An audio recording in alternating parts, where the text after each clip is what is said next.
নমস্কার বন্ধুরা, আমি দেবারতী রান্নাঘরে সকলকে স্বাগত। আজ স্পেশালি ডায়াবেটিস ফ্রেন্ডলি ব্রেকফাস্টের রেসিপি তৈরি করব। খোসা সমেত অঙ্কুরিত মুগ ডালের চিলা।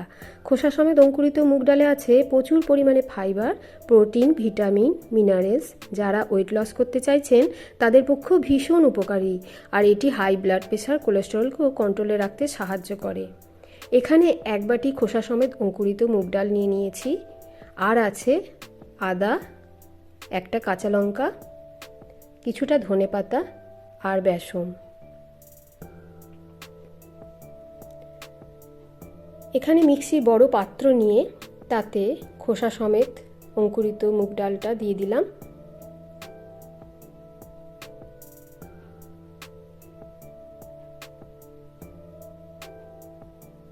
এবার দিলাম আদা আর কাঁচা লঙ্কাটা।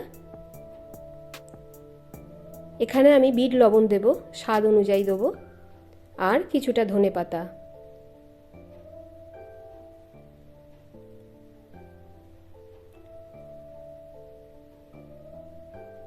সব কিছু দিয়ে মিক্সির পাত্রটা বন্ধ করে জল ছাড়া মিহি একটা পেস্ট তৈরি করে নেব।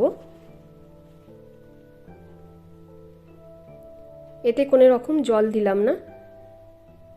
তো ডালের মিহি পেস্টটা তৈরি হয়ে গেছে। এবার অন্য একটি পাত্রে এটা ঢেলে নেব।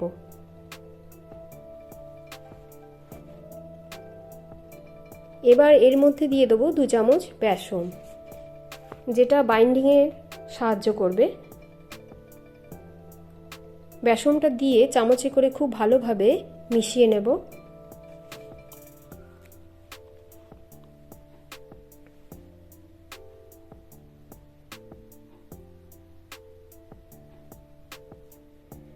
ব্যাটারটা বেশ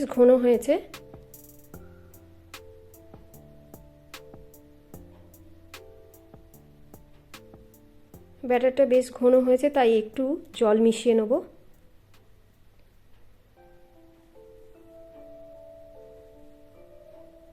জলটা মিশিয়ে ভালোভাবে দেখে নেব, আরেকটু পাতলা করতে হবে, তাই আরেকটু জল দিয়ে দিলাম।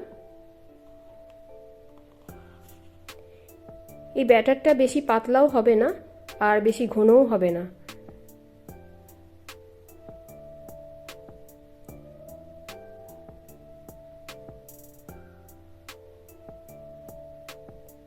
এবার ঢাকা দিয়ে 10 মিনিটের জন্য ঢাকা চাপা দিয়ে এটা সরিয়ে রাখবো।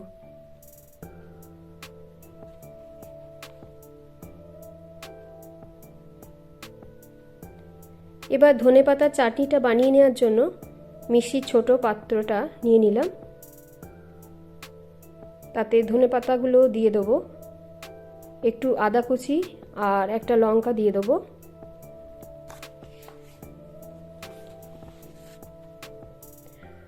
ধনেপাতাটা সবটা দিয়ে এর একটা মিহি পেস্ট বানিয়ে নেব।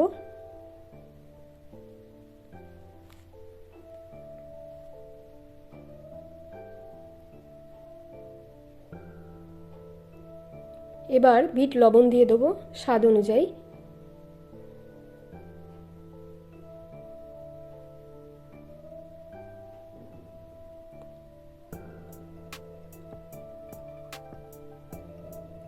এবার গ্যাস অন করে তাওয়া চাপিয়ে দিয়েছি।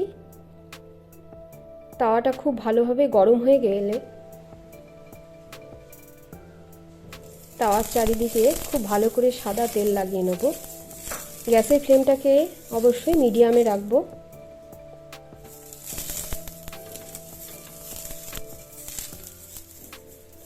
খুব ভালোভাবে সাদা তেলটা লাগিয়ে নেব।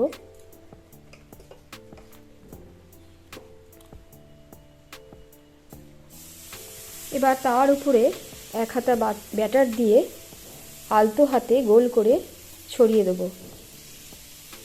খুব হালকা হাতে করতে হবে।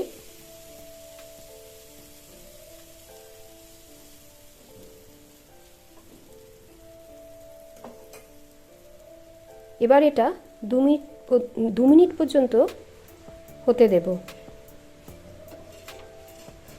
2 মিনিট হয়ে গেলে ওপরটা যখন শুকিয়ে আসবে, দেখে বোঝা যাচ্ছে যে এবার হয়ে এসছে। তলাটা খুব ভালোভাবে ভাজা হয়ে গেছে। এবার আস্তে আস্তে খুন্তির সাহায্যে তুলে নেব।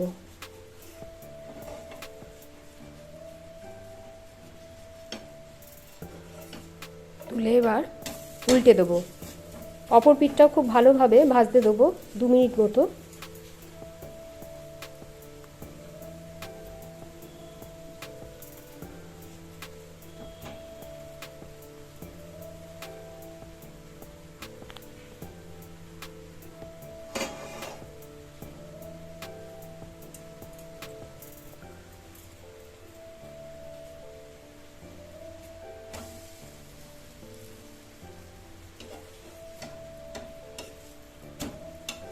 খুব ভালোভাবে 2 পিঠ ভাজা হয়ে গেছে। এবার থালার মধ্যে তুলে নেব ভাঁজ করে। আবারও খুব ভালোভাবে সাদা তেল ছড়িয়ে নেব তাওয়ার মধ্যে।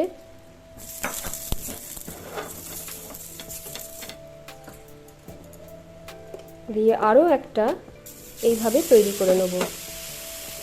আবারও খুব হালকা হাতে ছড়িয়ে দেবো গোল করে।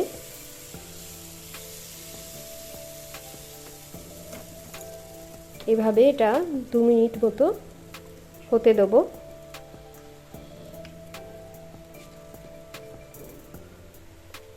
এই যে ভালোভাবে আমি কাছ থেকে দেখাচ্ছি, ওপরটা যখন এরকম শুকিয়ে আসবে তখন বুঝতে হবে যে ভালোভাবে তলার দিকটা ভালোভাবে ভাজা হয়ে গেছে। এবার আস্তে আস্তে খুন্তিতে করে উল্টে দেব।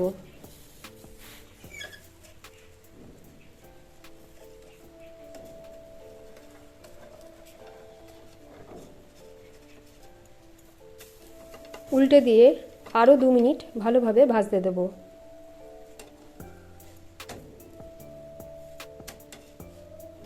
এবার ভাঁজ করে থালায় তুলে নেব। এইভাবে একে একে বাকিগুলো তৈরি করে নেব। নিয়ে ধনেপাতার চাটনির সাথে গরম গরম পরিবেশন করে দেবো। আজ তবে এই পর্যন্ত, দেখা হবে আবার নতুন কোনো রেসিপি নিয়ে। ধন্যবাদ।